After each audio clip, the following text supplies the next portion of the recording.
¿Qué tal, amigos? Muy bienvenidos una semana más a Tu Dinero Nunca Duerme, ya lo saben, el primer programa de cultura financiera de la Radio Generalista Española, un programa al que venimos siempre a aprender a invertir. Llueva, truene, haga frío o calor, pleno mes de agosto, aquí nos tienen. Cada semana aprendiendo a invertir, despertando nuestros ahorros, poniéndolos a trabajar y además haciéndolo con las personas que más saben, que mejor saben, y además intentamos, como siempre, acercarles distintos aspectos de la industria, cosa que vamos a tratar de hacer en el día de hoy y de hacerlo con el invitado que tenemos. Pero antes paso a presentarles a mis compañeros de mesa, que son lo mejor de lo mejor. Domingo Soriano, ¿cómo estás? Hola, ¿qué tal, Luis Fernando? Muy bien, pues Domingo Soriano, una de las personas de las que más aprendo y más aprendemos cada semana en materia de inversión, igual que hacemos con Luis Alberto Iglesias. Luigi, desde Value School. Encantado de estar otra semana más aquí. En verano, ¿eh? Bueno, siempre. Agosto, ¿eh? ¿Cómo te has dicho? A mí Llueva, me nieva. dicen, ¿qué vas a hacer este verano? Vas a ver redifusiones. ¿Qué? En Tu Dinero Nunca Duerme no hay redifusiones. Si nunca duermes, que nunca duermes. Estamos aquí, llueva, truene, haga lo que haga. Manuel Llamas también. Lo que hace es sol, y yo por lo tanto soy feliz, el hombre más feliz del mundo, sol y calor, viva agosto. ¿Me dejas decirlo? Viva el verano. ¿Me dejas decirlo? ¿El qué? Que eres la única persona que conozco que cuando viene en agosto a la redacción viene con el jersey. Bueno, pero eso es por el aire acondicionado, que está demasiado... por eso digo, yo soy feliz con calor. Yo, ya lo he dicho en alguna ocasión, pero yo soy muy favorable al calentamiento global. El calentamiento global es algo positivo, hombre. Hombre, de hecho, en los periodos del desarrollo de la humanidad, en los periodos Normal cálidos verdes. es cuando más Correcto. hemos avanzado como especie, tradicionalmente. En los periodos fríos nos hemos muerto todos. En fin, hechas las presentaciones, hay que decir quién nos acompaña en el día de hoy. Bien, nos acompaña alguien que ya ha estado con nosotros y que nos enseñó una parte muy bonita y a la vez muy complicada del día a día en una gestora como las que nos suelen acompañar, como puedan ser gestoras independientes de corte value, en este caso de Cobas Asset Management. Su responsable de la mesa de contratación y es Alberto Martínez Lara. Alberto, muy bienvenido a Tu Dinero Nunca Duerme de nuevo. Muchas gracias por la invitación, encantado de volver. Bueno, y nosotros encantados de que estés aquí, porque aparte, ¿verdad, Domingo? Esa es quizá una de las partes más complicadas y más desconocidas y además que se separa mucho de la imagen que tenemos, ¿verdad? Seguro que es la parte de la que menos hablamos de las gestoras, sobre todo las gestoras value, que a mí me parece de las más curiosas, de las más interesantes, cómo se gestiona el día a día, porque está muy bien lo de las tesis de inversión, porque nos interesa esta empresa o esta otra, pero luego hay que ponerse y hay que comprar, hay que vender, y eso es muy, muy complejo y casi no se habla de ello, así que me encanta tener estos Y programas. además tienen que mantener la tensión, o sea, tienen que poner en juego sus conocimientos, estar en línea constante de comunicación con el equipo de analistas. Un equipo de analistas que yo no sé si tú, Domingo, Luigi, Manolo, tenéis en la cabeza un poco esa imagen que es la que yo tengo de gente pues en esa sala donde el estudio es lo que predomina, donde la gente solo lee libros, informes, cuadros, empiezan a hacer cálculos con la calculadora, etcétera, etcétera, y de repente pasan a la parte de la mesa de contratación y ahí está Alberto mirando las acciones, pero bueno, ¿vamos a dar la orden o no vamos a dar la orden? Deja el libro, dímelo ya de una vez, ¿qué tenemos que hacer? ¿No? Es un poco el imaginario que tenemos, pero bueno, hoy seguro que nos lo vas a descubrir. Pero antes, Alberto, déjame que hagamos algunas recomendaciones que tenemos que hacer siempre en este margen del programa.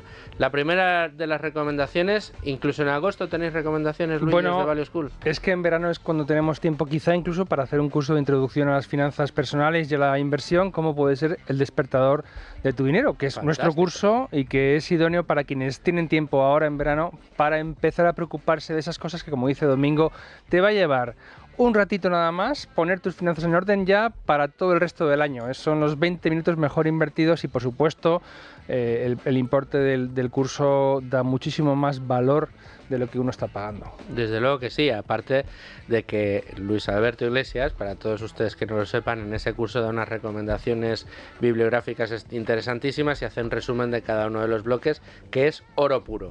Así que ya lo saben, esa recomendación desde Value School, además es una recomendación que digamos entronca con otra, y es, Domingo, Manolo, que todos aquellos que nos escuchan pueden ser miembros de la comunidad de este programa, La Cuadrilla de tu Dinero, que es como se llama, donde tenemos una web, lacuadrilladetudinero.com, y un canal de YouTube que es La Cuadrilla de tu Dinero en YouTube, donde tenemos vídeos, donde tenemos algunos cursos gratuitos, donde tenemos acceso precisamente también al curso del despertador de tu dinero, y que, bueno, pues tienen ustedes las ventajas de que acceden los primeros a estos contenidos, pueden ampliarlos y además participar de algunas de las actividades que hacemos, algunas de las quedadas presenciales, etcétera, etcétera. La formación es algo totalmente constante, debe ser continuado, y aparte de lo que aprendemos en este programa semanalmente desde hace ya bastantes años, pues esto es una formación adicional, una comunidad directamente vinculada a este programa, a Tu Dinero, donde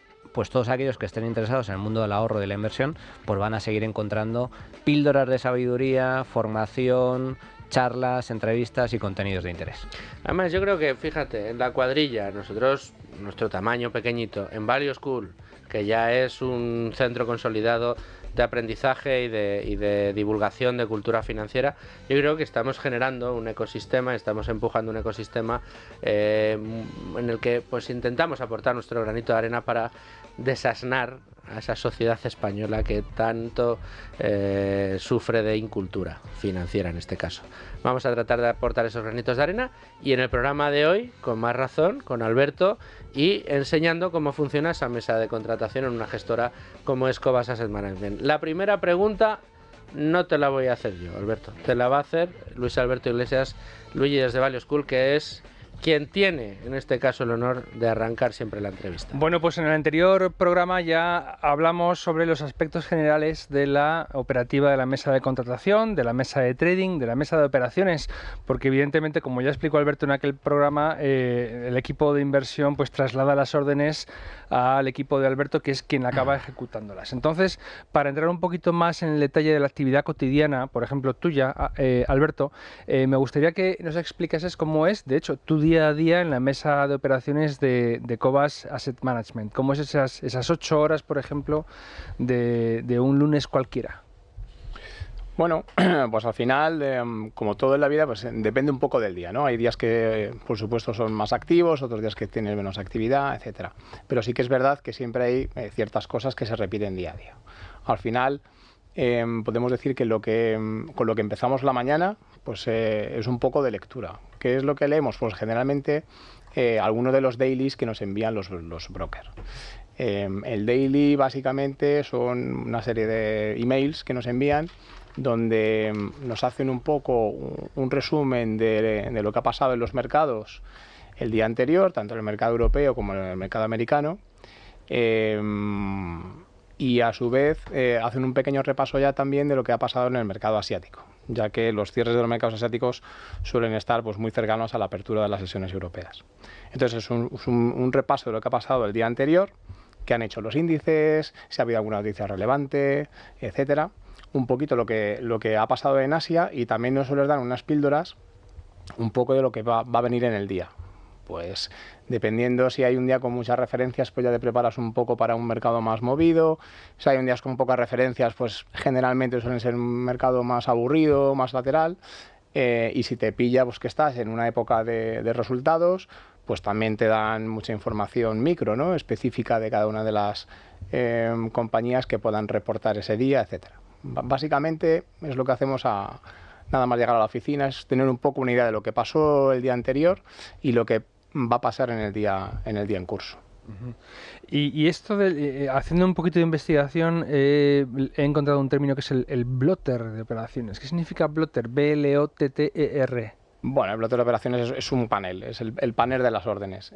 Una vez que hemos hecho todo este tipo de lectura, etcétera, digamos que la mayoría de las órdenes que nosotros tenemos, como sabéis, invertimos en small y mid caps, y generalmente son empresas que no son muy líquidas, con lo que rara vez acabamos una orden en el día. Hay algunas que sí, pues porque a lo mejor es un nombre un poquito más líquido, hemos tenido suerte y el mercado está dotado de mucha liquidez, o hemos conseguido cerrar algún bloque y hemos conseguido una operación grande, pero generalmente el 70% podemos decir de las órdenes no las acabamos en el día.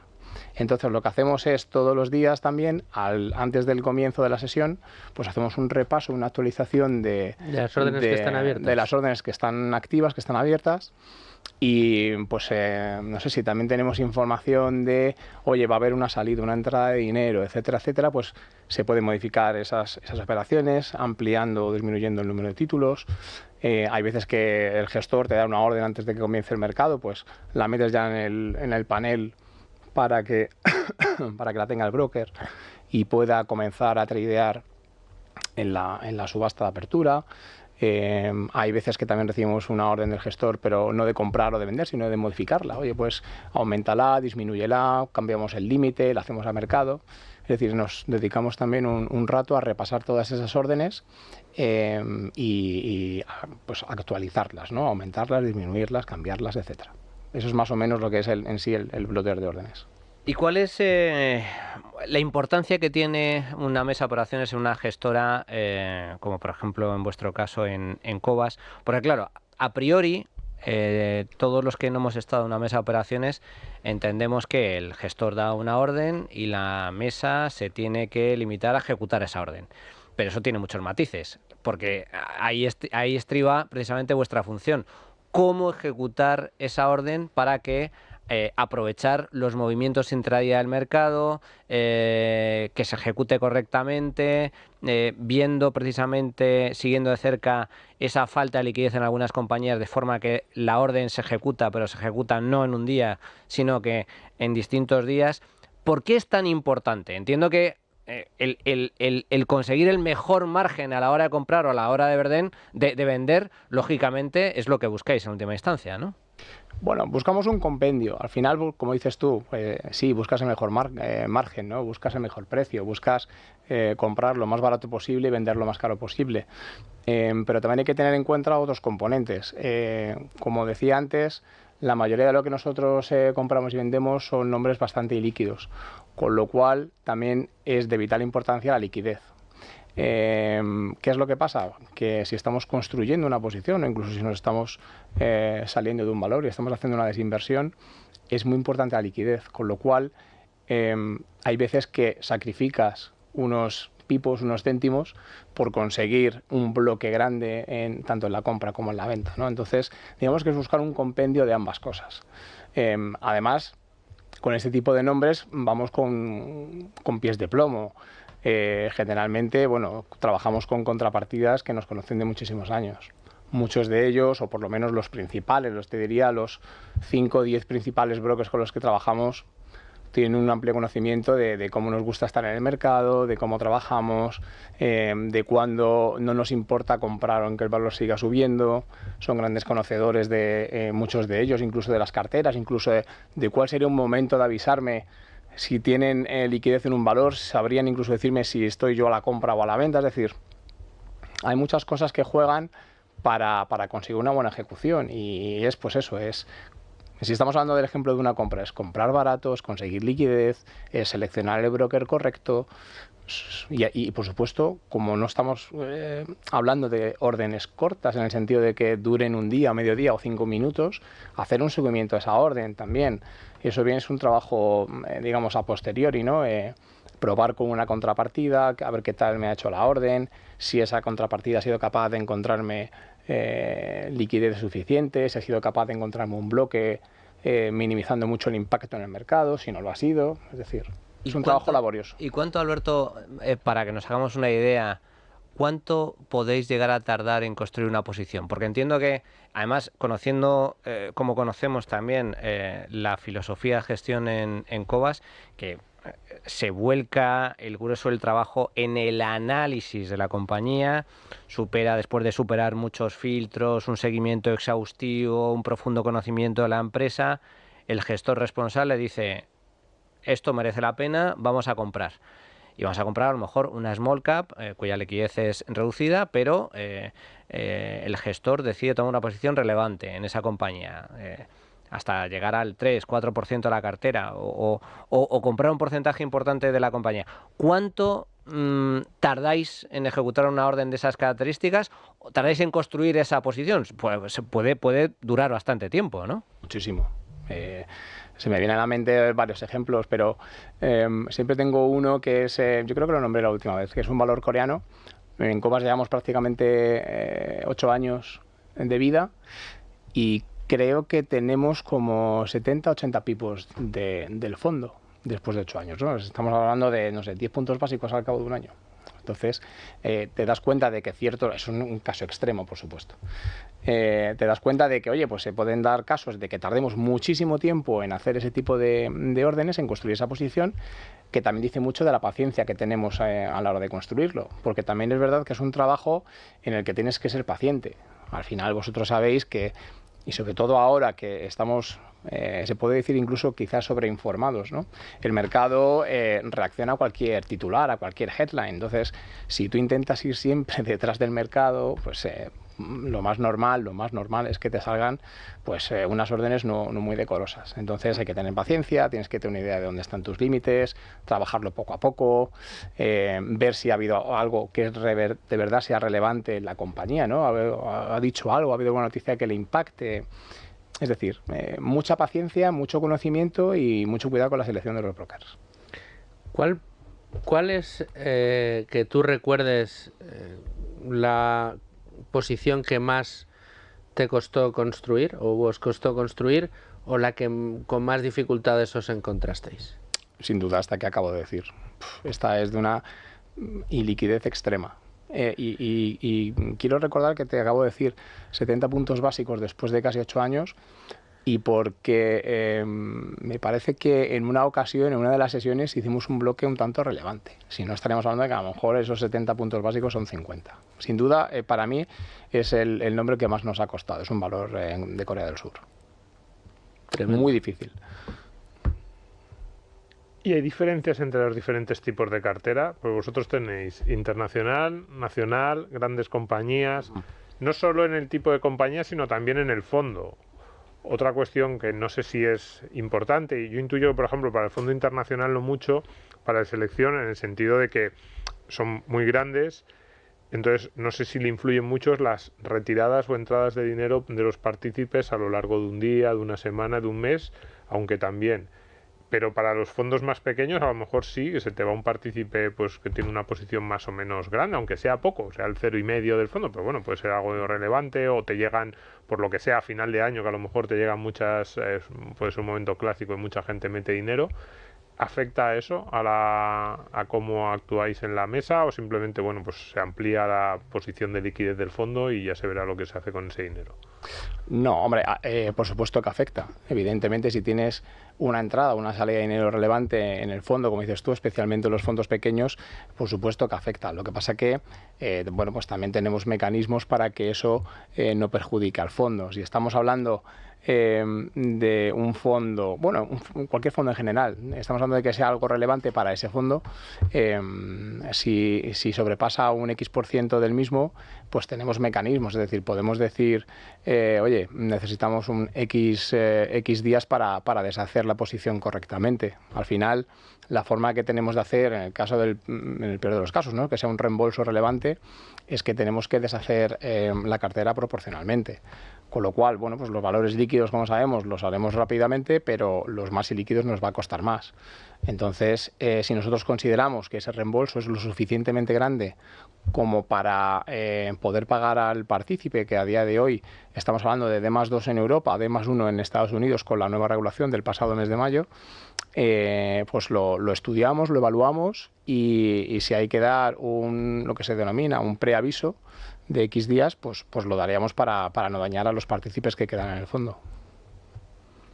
Yo tengo una pregunta, porque al hilo de lo que estás comentando, Alberto, pudiera parecer que comentas un poco el día a día en una mesa de operaciones, una gestora como la de Cobas. No tiene nada que ver con las películas de Wall Street que vemos normalmente en el cine, ¿no?, donde vemos órdenes de ventas, gran tensión, etcétera, sino que entiendo que es corrígeme si me equivoco, porque no he estado en alguna mesa de operaciones, pero no en la de una gestora value, sí en alguna de bancos de inversión.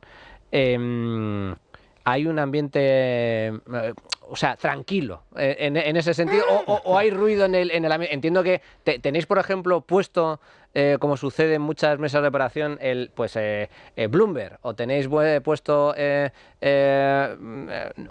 la radio para escuchar lo que está sucediendo en ese momento. ¿Cómo es un poco el ambiente de trabajo? El ambiente, bueno, no hay enanos volando que los tira más a una diana ni nada de eso, que hoy a lo mejor sería bastante divertido, es bastante más tranquilo.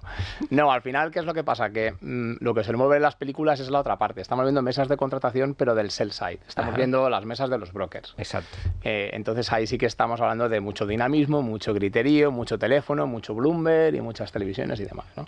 Debo decir, eso sí, que en el despacho tenemos una televisión, pero que la utilizamos porque tengamos una call con algún broker o con algún cliente extranjero, pero no tenemos, ni estamos con Bloomberg puestos 24 horas, ni estamos con la radio, ni reaccionando a noticias que son, pues como decía antes, es que no es cada minuto, es que es prácticamente cada segundo. Cada segundo. Cada segundo. Entonces, Oye, Alberto, es muy diferente. Traducen esto del sell side y entiendo también el buy side. Explícanos a qué obedecen estos términos, qué significan.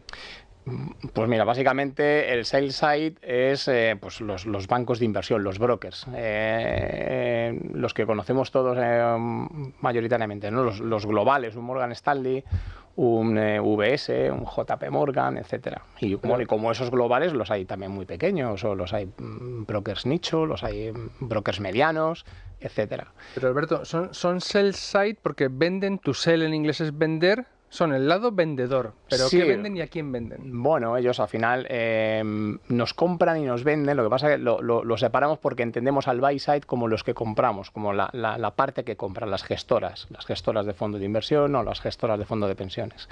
Y el sell side, ¿qué es lo que hace? Pues nos vende esas acciones, no solo aquellos jugadores del mercado que una vez que reciben nuestras órdenes son ellos los que son miembros del mercado y los que ejecutan realmente las órdenes, ¿no?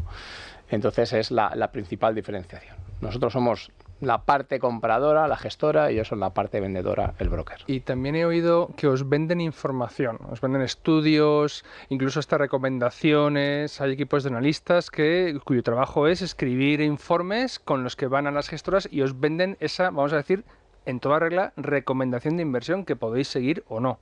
Correcto, sí, también es la otra parte. Al final, digamos que hay como dos grandes bloques de los que nos puede ofrecer un broker, ¿no? Está la parte de lo que es el puro trade, la ejecución, que es aquellas, pues eso, es ir al mercado sobre aquellas órdenes que nosotros les enviamos, y luego está, como dices tú, lo que se conoce en el mundo como el research, que es efectivamente aquellos informes sobre compañías que son ofrecidas al buy side y por lo que se paga un precio. Que esto se hizo bastante ruido años atrás cuando tuvo lugar MiFID II, que separó las comisiones de ejecución de las comisiones de research. Explícanos esto, porque esos pagos, esa información, ¿contra qué se paga? O sea, ¿quién la paga? Es independiente. Ahora tú tienes unas tarifas por lo que es puramente ejecución, es decir, que yo envío una orden al broker para que la ejecute en mercado y él me cobra X por esa ejecución, y luego está el pago que se cierre o que se haya llegado a un acuerdo de lo que es el research, que digamos, eso es lo que cubre, más que la mesa de operaciones, la cubre el equipo de inversión, ¿no? Son los analistas los que están en contacto con los brokers y cierran con ellos los acuerdos de research. Oye, esta parte de sell side es una duda que me viene sobre la marcha. Claro, es un servicio que te está, o sea, digamos, vosotros sois sus clientes, ¿no? Son ellos los que ejecutan las órdenes que vosotros dais. O sea, vosotros necesitáis de esta sell side, de estos brokers, para que ejecuten las órdenes que vosotros, vuestro equipo de inversión, os indica. ¿Tendría sentido que en un momento determinado una gestora que ya va cogiendo un tamaño incorpore un equipo de brokeraje propio? ¿O no sería eficiente?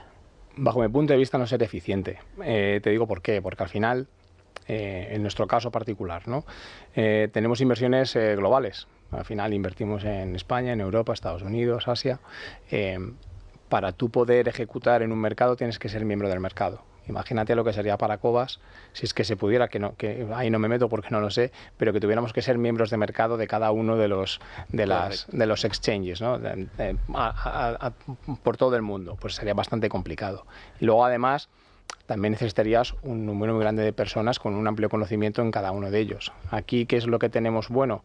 Pues que tenemos acceso a un gran número de brokers, en nuestro caso, con una matriz muy extensa no recuerdo exactamente, pero creo que tenemos más de 50 brokers abiertos para poder operar a lo largo de todo el mundo y, digamos, son ellos los que son nuestros ojos allí. Es decir, al final necesitas a una persona que sea tus ojos en Asia, que se conozca bien el mercado asiático, que tenga, en el caso de brokers locales, que conozcan bien, en muchos casos, en estos nombres que nosotros invertimos, que son pequeños, pues hay muchos de estos brokers locales que conocen a los principales shareholders, e incluso en muchos de los negocios que también tenemos. Quiero recordar que un 70% de nuestra cartera son negocios familiares, pues también incluso tienen contactos con esa familia. Es decir, no podríamos abarcar ni tendríamos la calidad que tenemos si, como dices tú, fuera la propia Cobas la que fuese un miembro de mercado alrededor del mundo. Correcto. Comentabas antes, Alberto, lo difícil que es el construir una posición, el trabajo arduo, paciente que hay que llevar a cabo para llegar a construirla y la gestión de la liquidez, que en vuestro caso es absolutamente determinante. Pero me gustaría que nos hablases un poco sobre cuál es o sea, desde cuando os veis obligados a vender en un momento de pánico, por ejemplo, y no estoy hablando de algo... o sea, son momentos excepcionales, pero vamos, hace muy poco tuvimos uno, por ejemplo, y me gustaría saber cómo lo vivisteis vosotros desde la mesa de operaciones, cuando durante la crisis del coronavirus veis cómo se desploma el valor de las acciones, el valor de las carteras. Entiendo que además hay partícipes, hay inversores particulares que les entran miedo y venden, y hay órdenes de venta. Eso es difícil de gestionar. ¿Cuál comentabas antes, nos ponías la mayor dificultad que has tenido en una mesa de operaciones para construir una posición a la hora de comprar? Me gustaría que nos contaras tu peor experiencia o tu experiencia más tensa a la hora de vender, en el momento de, pues a lo mejor de un momento de pánico, etcétera. Pues mira, por suerte no he vivido ninguna de esas, como para poder decir que hemos vivido un momento de pánico, que me he visto, digamos, estresado para generar un montón de ventas en un mismo día, o enfrentarnos a, yo que sé, a macro reembolsos de alguno de los fondos que nos hubieran obligado a, bueno, pues a entrar en ese pánico, ¿no? Como dices tú. Generalmente, pues igual que te digo que tenemos mucha paciencia con la compra, a lo mejor esta paciencia se ve más limitada en la venta si viene por un reembolso y demás, pero si viene por movimientos de mercado, no lo es tanto. Al final, digamos que vamos un poco al revés de lo que suele ser el mercado. Es decir, el mercado, cuando entra en pánico, generalmente pues se produce el sell-off y es ventas, ventas, ventas, y la bajada continuada de absolutamente prácticamente todas las compañías, ¿no? Se salva alguna, pero todas. Y dices tú, bueno, ¿y por qué cae esto? Si estamos hablando de una crisis bancaria, pues ¿por qué me está cayendo una empresa que vende pan, ¿no? O lo que sea. Bueno, pues generalmente nosotros no estamos en esas. Incluso debo decir que si no te enfrentas a un reembolso, estamos hablando de pánicos o días de mercado de venta, nos beneficia. Claro. ¿Por qué? Pues porque si tenemos las ideas claras y trabajamos con upsides muy grandes, que es lo que a día de hoy, a día de hoy y siempre, ¿no? Tenemos esa filosofía. Pero para que te hagas una idea, en la última reunión que tuvimos de análisis, en la que tengo la suerte de poder atender siempre, voy como oyente y alguna pincelada, pero solo como oyente, todas aquellas compañías que no tenían un upside superior al 100% no entraban en cartera. Es decir, tenemos una watchlist de un montón de compañías que a lo mejor están en el 90-95% de upside y no entran en cartera, porque las que están tienen un upside superior, con lo cual no vamos a meter otra que nos vaya a fastidiar la cartera, ¿no? O sea, upside, estamos hablando de... Potencial de revalorización. Potencial, o sea, que no hay ninguna compañía que, o sea, el 100% tienen que duplicar el valor, ¿no? Correcto, eso es.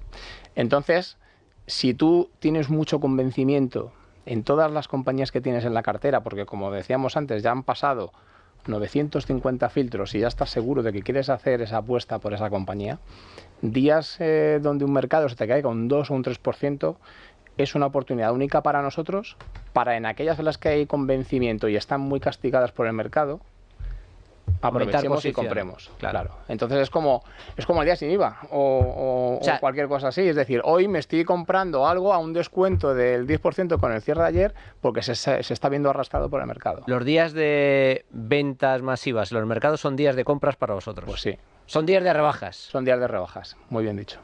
Y una cuestión, porque claro, el pequeño inversor está acostumbrado ahora, además con las páginas web que hay, con los diferentes actores que nos ayudan en el mercado, pues que entras, compras una acción, se te anota casi de forma inmediata. Y cuando, claro, tú dices, no, nosotros vamos construyendo posiciones a lo largo de muchos días, incluso semanas, incluso años, creo que has llegado a decir, de alguna empresa. Entonces ahí la pregunta que surge es, ¿quién tiene ahí ventaja? Es decir, en un momento, pues tú clicas y te sale el precio es este, le das, compro y ya está. Pero claro, a lo largo de muchas semanas, si estáis construyendo una posición, no solo entran vuestras órdenes, entran órdenes de compra de muchos actores del mercado. Entonces, ¿quién tiene, por eso digo, quién tiene ventaja? ¿O cómo se hace, cómo lo hacen la otra parte, la del sell side, los brokers, para cuadrar las órdenes, para darte a ti tu paquete pero que no es completo y darle a otro, o es el que más oferta siempre? ¿Cómo se hace esto para que, bueno, pues vayáis construyendo la posición, no solo vosotros, sino las otras gestoras, otros potenciales compradores en el mercado que vosotros probablemente no sabéis que existen, aunque intuís que están ahí? ¿Cuál es el criterio que se sigue? Bueno, pues ahí, mira, dependes mucho, por supuesto, del broker. Una cosa que yo siempre pido con todas las contrapartidas con las que trabajamos es transparencia. Entonces, si nosotros hemos enviado una orden a un broker donde el 95% de las órdenes que nosotros enviamos son órdenes que llamamos high touch. El high touch service en un broker es lo que podía ser lo que antiguamente se llamaban las órdenes care, es decir, hay una persona detrás que te está cuidando la orden. No estamos hablando de que envías una orden y es un algoritmo que va buscando por los diferentes mercados cuál puede ser el mejor precio o el mejor feel. Estamos hablando de una persona que tiene generalmente un amplio conocimiento de cómo trabajamos, de en qué nombres trabajamos, etcétera. Con lo cual, lo que yo también les pido a ellos es transparencia. Entonces, el caso que dices tú, por supuesto, yo estoy comprando y como yo puedo haber 20 actores más comprando, pues él tiene que ser consciente de que está habiendo un mayor volumen en la compra, tiene que ser... otra cosa que también he hecho antes menciones, que son nuestros ojos. Es decir, cuando nosotros enviamos una orden al broker, por supuesto, confiamos 100% en ellos y les dejamos una cierta libertad para que actúen. Nosotros, en las órdenes, digamos, por defecto, enviamos unas instrucciones de cómo nos gusta o cómo queremos que trabajen esa orden, pero después ellos, digamos, que tienen cierta discrecionalidad para trabajarla. Por lo que digo antes, porque ya nos conocen.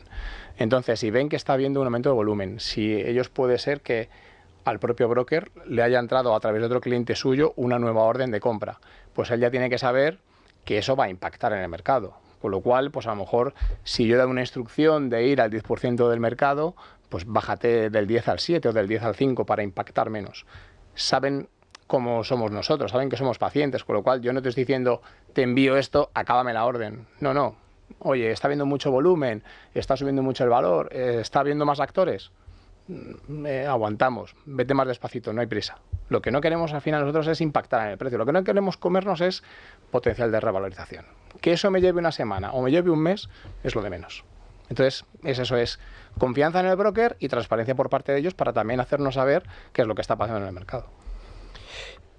Tú que te conoces, tu día a día es tratar con un broker y por lo tanto te conoces el mercado a las mil maravillas. Ahora hay un nuevo universo y me gustaría tu opinión al respecto para un poco nuestro público, para el inversor particular que actúa o que compra acciones, fondos o índices por su cuenta a través de un broker.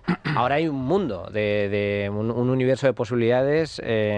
Antes el particular se veía obligado a tener que acudir a su entidad financiera, básicamente, como única alternativa, y ahora hay todo tipo de brokers online, etcétera. ¿Cuáles son esas 2-3 características que tiene que tener un broker que valga realmente la pena, pero pensando en el inversor minorista, al margen de los profesionales como vosotros? Bueno, al final yo creo que desconozco un poco el mundo de lo que es el broker online o los brokers, por así decirlo, del cliente retail. Por lo poco que he visto, he leído o incluso he conocido pues de amigos míos, etcétera, que también hacen sus pinitos, ¿no?, en inversiones. Más o menos lo que los brokers online son más o menos lo mismo, es decir, los accesos que puedan tener a los mercados, las comisiones son similares, la forma de trabajar es parecida. Yo me iría un poco al otro lado, que sea el inversor el que sea más prudente.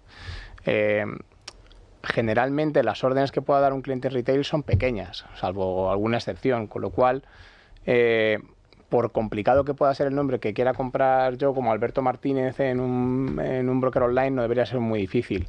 Pero bueno, sí que me puedo, digamos, escudar un poquito y curarme en salud y decir, pues bueno, pues oye, pues dar órdenes siempre limitadas para evitar, pues a lo mejor cualquier fluctuación fuerte que pueda tener el mercado y que si estoy comprando me haga comprar en un pico.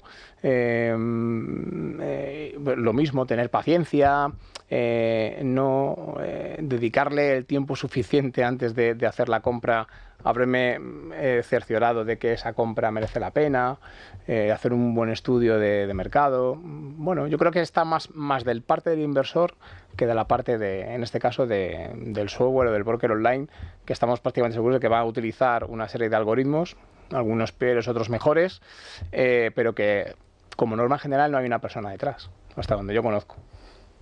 Alberto, parte de tu trabajo, de vuestro trabajo, bueno, ¿cuántas personas sois en el equipo de la mesa de contratación? Somos 3 personas. Sois 3 personas. Aparte de lo que has descrito, también os ocupáis de lo que se conoce como cumplimiento normativo o compliance, entiendo, ¿no? ¿De qué parte? Porque esto me suena a mí, con desconocimiento total, a un trabajo, digamos, más de comprobación de órdenes, más de papeleo, vamos a decir, de papeles administrativos, ¿no? Porque hay una operativa que se respalda con unos registros que tienen que estar también verificados y ser correctos. Hay 2 partes. Como dices tú, tratamos la parte del compliance, que hablando de mesa de operaciones, que es como la parte divertida de la gestora, pues nos toca la parte más aburrida, quizás, o más ardua, ¿no?, que es el compliance, que es el de las reglas, ¿no?, el de aquí estoy yo para aguar la fiesta. Y luego también nos dedicamos al tema de la liquidación, que ese sí que un poco menciona lo que decías tú, de tema más tedioso, más administrativo, más papeleo, que intentamos que cada vez vaya menos, pues automatizando procesos. Por ir poco a poco, la parte de liquidación la dividimos como en 2 partes, la parte del middle office y la parte del back office. La parte del middle office, digamos que es la asignación de las órdenes, es decir, una vez que nosotros enviamos una orden a mercado, esa orden se ha acabado o no se ha acabado, se ha hecho parcialmente, pero ya ha acabado la sesión, has hecho un número de títulos y eso queda asignado a cada uno de los fondos. Y después, una vez que hemos asignado absolutamente todas las órdenes del día, se genera automáticamente un fichero con todas esas órdenes y eso hay que enviarlo a los depositarios para su posterior liquidación. La liquidación no es más, pues que es como el final del proceso. Es si yo estoy comprando, yo te doy dinero y recibo mis títulos, que como no son físicos, a día de hoy pues es una anotación en cuenta. Esa es la parte de liquidación, middle office y back office. ¿Qué es lo que qué parte lleva así como más ardua que decíamos de papeleos? Las confirmaciones del broker.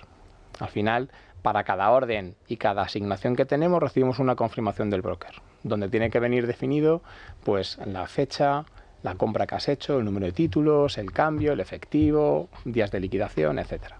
Entonces, para cuadrar todo eso y que vayan las instrucciones correctas a mercado para que no haya ningún tipo de problema en la liquidación, pues tenemos automatizado un proceso donde es capaz de, digamos, leer todas las confirmaciones que nos han enviado, compararlas con la información que hemos sacado de nuestro sistema de órdenes y si todo machea y, digamos, todo queda verde, ya se genera ese fichero que va a ir al banco.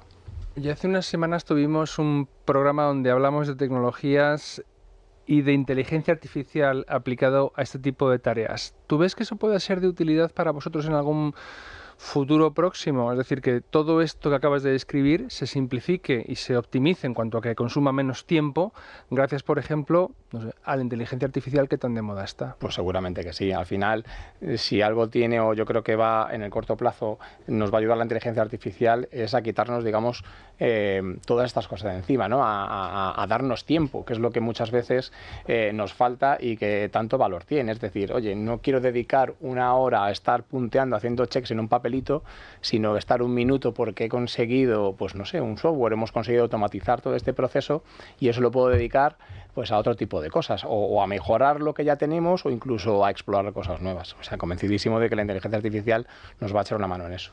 También es cierto que luego, por nuestro tamaño, sin inteligencia artificial, pero con otros métodos, lo hemos conseguido, digamos, automatizar bastante y nos requiere cada vez de menos tiempo administrativo. En tu época, cuando empezaste, ¿cuánto consumía? Época era ahora, terrible eso. ¿cuánto eran? ¿Horas, días? Eran muchas horas, era mucha tinta, era mucha impresora, era mucho bolivic. Sí, eso era horrible. Yo, mira, recuerdo porque esto fue en épocas de Bestinver, en principios de los 2000. En aquel momento, pues, recuerdo que además gestionábamos un montón de SICAPs, con lo cual las SICAPs que seguían la cartera modelo de aquel entonces, pues imagínate, una orden del gestor en Bestinphone en aquel momento lo tienes que replicar a lo mejor en 15 SICAPs, con lo cual cada desglose era de pues no sé, 20 o 25 líneas. Multiplica eso por el número de órdenes que tengas en un día, pues te mandaban esas confirmaciones, ni siquiera por email, recuerdo que te llegaban en fax. Tenías que cogerte el fax, cortarlo, cortar todos y luego sacar tú con un Excel nuestro y ponerte a puntuar una a una. Pues perfectamente recuerdo momentos de empezar a las 8:30, 9 de la mañana y acabar a la 1, a las 2. Solo para comprobar que todo estuviera bien. ¿Y eso luego todo hoy, lo que venía. ¿Hoy se hace con un botón o...? Pues mira, hoy estamos hablando de que podemos tardar como mucho pues entre 10 y 15 minutos. Fíjate, macho.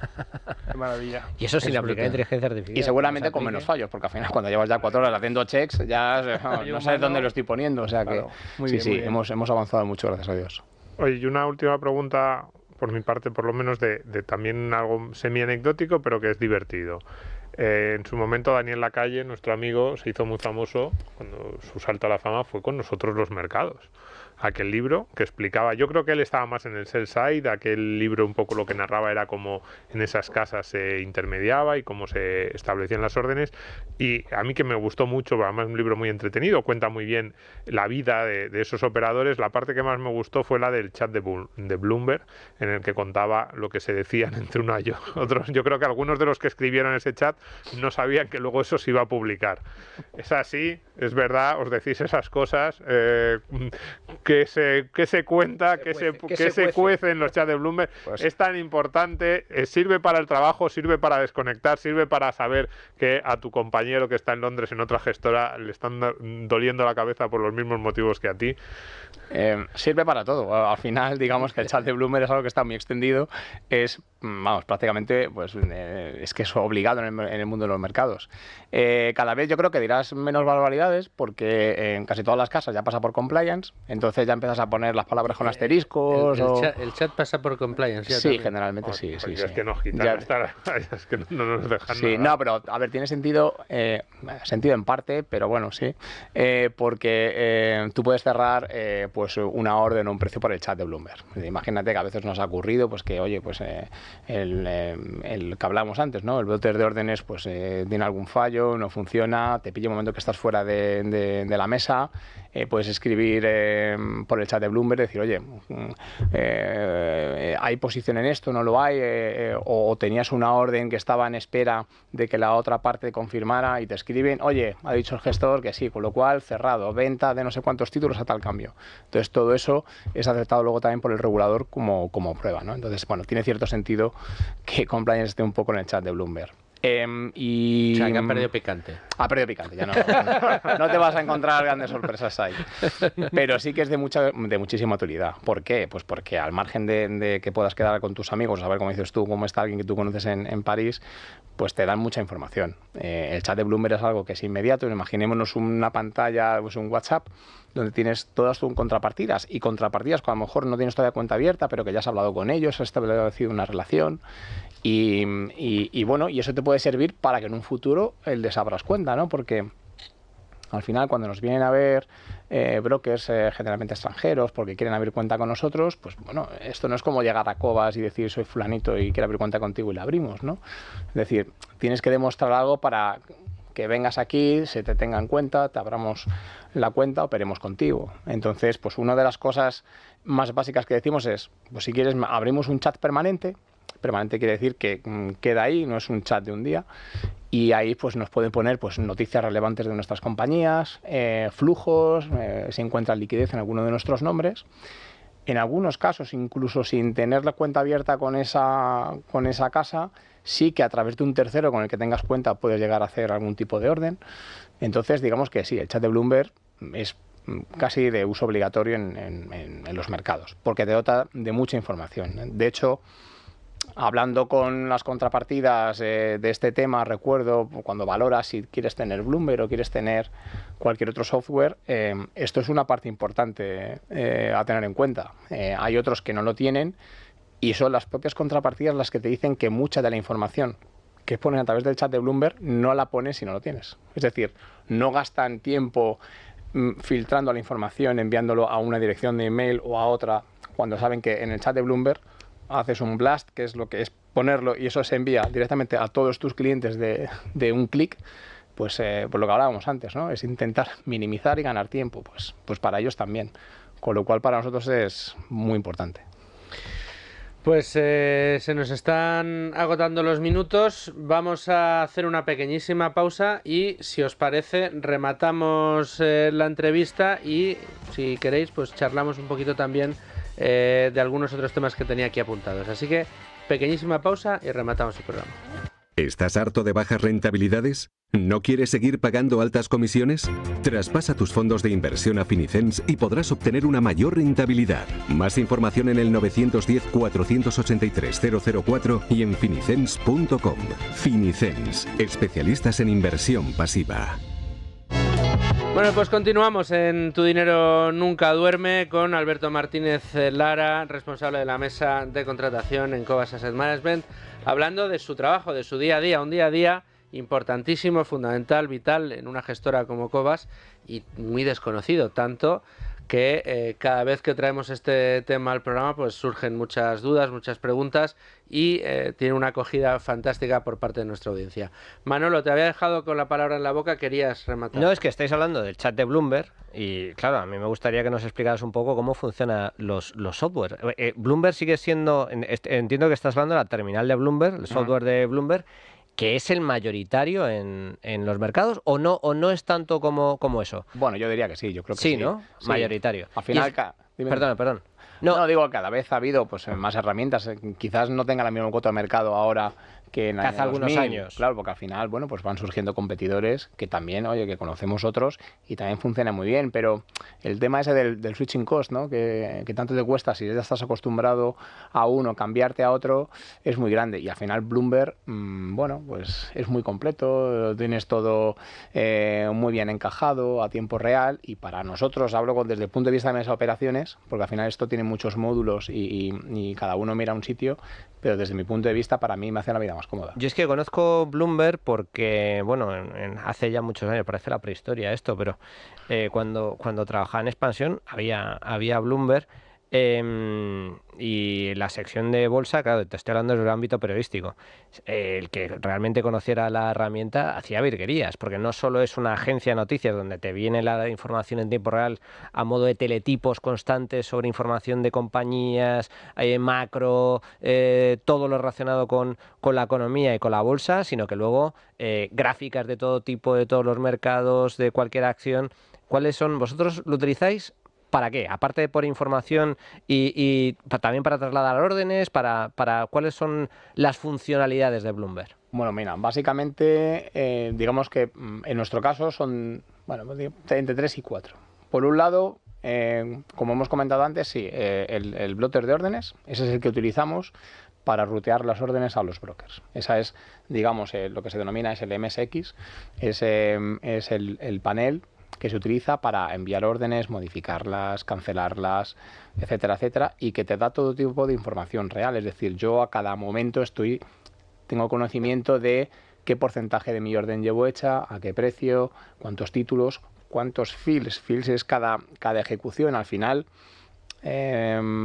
digamos que a lo mejor para hacer 1000 títulos de un nombre, esos son ejecuciones pequeñas de 90, 100, 150, 200. Toda esa información queda recogida en Bloomberg a tiempo real. ¿Cuántos títulos han hecho? ¿A qué cambio? ¿En qué mercado? Si se ha hecho en el mercado principal o se ha hecho en un mercado alternativo. Es decir, es un compendio de información enorme que luego tiene otra parte muy buena y es que puedes sacar toda esa información. Es decir, cuando luego te llega pues los momentos de auditoría o que tengas una visita del regulador, etcétera. Eso queda grabado. Queda grabado. Cualquier movimiento, es decir, una modificación de cualquiera de los traders queda marcado cuándo se ha hecho, a qué hora, por quién, etcétera. O sea, absolutamente todo. Eso por la parte de MSX. Luego otra parte muy importante para nosotros es la parte, digamos, que hace mención a la gestión de carteras. Ahí lo que tenemos es cargada cada uno de los fondos, donde aparece, pues digamos, la información básica. Es totalmente customizable, cada uno lo puede poner como quiera. A mí me gusta tenerlo lo más básico posible. Al final es una información muy relevante y a mí me gusta verla pues de un vistazo. Por lo cual, en mi gestión de carteras tengo únicamente el ticker, el número de títulos, el peso, el precio al que cotiza y el market value. No tengo más columnas. Le puedes poner 8 millones de columnas, pero para mí es la visión básica. Para ver de un vistazo cuando nos toca, cuando nos llega la orden del gestor y tenemos que calcular esa orden, ver rápidamente dónde me voy a ir, cuál va a ser mi peso objetivo, cuáles van a ser el número de títulos, etcétera. Es decir, tenerlo lo más básico posible. Y luego la tercera, que también es muy importante, es el módulo de compliance, que es el que hemos nombrado antes. Ahí cargamos todas perdón. Ahí cargamos todas las normas relativas tanto al propio fondo, es decir, las normas de folleto, como las normas relativas en nuestro caso, a fondos UCITS. En la gran mayoría de los que tenemos son fondos UCITS, es decir, que están bajo la normativa europea, con reglas que conoceréis, que os sonarán mucho, pues como la del 5-10-40, por ejemplo, ¿no? Que es conocida por todo el mercado, reglas de concentración, reglas de tesorería, etcétera. Cargamos todo eso en el compliance, de forma que antes de que yo rutee la orden al broker, se mira todas esas reglas y si alguna de ellas aplica o está haciendo un breach o estoy haciendo un incumplimiento o no tiene que ser un incumplimiento, sino que muchas de ellas son de avisos. Oye, pues estás cercano a X porcentaje o estamos cercanos a una posible comunicación al regulador, etcétera. Tenemos esa información ex ante del envío. Te avisa automáticamente. Sí, te avisa automáticamente. Te hace un pop-up con la regla a la que hace mención y lo que puede ocurrir, con lo cual pues, te quita de muchos problemas que puedes tener si se hiciese únicamente un compliance, digamos, a posteriori, porque es posible pues, cometer muchas veces un incumplimiento activo, ¿no? Un incumplimiento activo al final pues eres tú el que lo está incumpliendo activamente, te va a obligar a regularizarlo lo antes posible. Seguramente cuando suelen ocurrir estas cosas pues ya sabes que se pone todo el mundo en tu contra y te va a salir el precio en contra, no vas a encontrar liquidez, te van a ir los días de liquidación, etcétera, ¿no? Entonces es muy importante tener ese control antes de enviar la orden al broker, con lo cual ese módulo de compliance es sumamente importante. Y luego, pues lo que hemos comentado previamente, el tema del chat de Bloomberg, que también es muy, muy útil para nosotros. Siendo tan predominante en el mercado y tan preponderante también, ¿le sale competencia a Bloomberg? ¿Le sale competencia? Claro que sí. Y siguen siendo las pantallas estas negras. Igual. Feas. Negras y color naranja, ¿no? Negras y naranjas. Negras y naranjas. El verde y el rojo para la compra y la venta, eso no ha cambiado. Eso es lo que más sorprende porque, claro, te imaginas como el software, el dispositivo más moderno, y no, tiene una apariencia del año 83 y no ha cambiado, se ha mantenido. Por cierto, bueno, y yo creo que no lo cambiará, ¿no? Es un poco como su marca, ¿no? Este es mi sello. ¿Mi sello qué es? Pues el negro, el naranja. Estoy seguro que lo ponen de repente blanco y con los numeritos en negro. Y te piensas dos veces. Alguno tira el monitor por la Eso es ventana. verdad. por cierto, a modo simplemente de curiosidad, ¿cuánto, porque este servicio no es barato, cuánto cuesta tener una terminal de Bloomberg? Unos cuantos miles de dólares al año. Sí, se te van unos cuantos billetes, sí. Pues depende un poco de los módulos que tengas. Depende, o sea, hay distintos niveles. Sí, ¿no? sí. Al final pagas un precio por tener únicamente lo que es la terminal abierta, que quizás sea lo que hacías tú antes mención de cuando tenías en expansión, que te deja ver, pues eso, ¿no? Precios, noticias, Que etcétera. es lo básico, eso es lo básico. Eso es lo básico. Digamos que ahí no cargas nada, es decir, tú solo estás viendo datos de mercado que ellos te proporcionan. Tú pagas por acceder a esos datos. Luego, el precio más grande, digamos, en la parte más cara es la de gestión de carteras. Es ese módulo que te da la opción de poder tener cargadas todas tus carteras, hacer todos los cálculos, poder luego sacar también esa cartera cierre, poder calcular atribuciones, retornos, etcétera. Esa es la parte más cara, es el grueso de la cartera. Y luego, por supuesto, pues tienes un montón más de funcionalidades que show me the money. Bueno, aquí la funcionalidad que no podemos estirar es el tiempo y se nos ha agotado, así que Alberto, muchísimas gracias por estar con nosotros, por habernos acercado y profundizado más en ese trabajo tan desconocido de las gestoras como el que hacéis en la mesa de contratación. Y bueno, igual podemos hacer una colecta un día y nos contratamos el Bloomberg y lo ponemos aquí para que lo vean los oyentes. Bueno, yo creo que es bastante caro, ¿eh? ¿Sí? Los medios de comunicación, me gustaría ver sí, cuántos lo mantienen. Aquí si todavía. seguimos haciendo que el dinero no se duerma, igual algún día lo A lo podemos mejor un día. Bueno, Domingo Soriano, muchas gracias. Manuel, muchas gracias. Luigi, también a ti, muchas gracias. Y a ti, Alberto, de verdad. Gracias a vosotros. Gracias por estar con nosotros, acompañarnos esta semana, también en pleno verano. Y bueno, esperamos verte muy prontito de nuevo aquí. Muy bien, vendremos gustosamente. Y a todos ustedes, señores oyentes, como siempre les decimos, aquí les espero la semana que viene con asuntos de su interés. Hasta entonces, sean muy felices, amigos.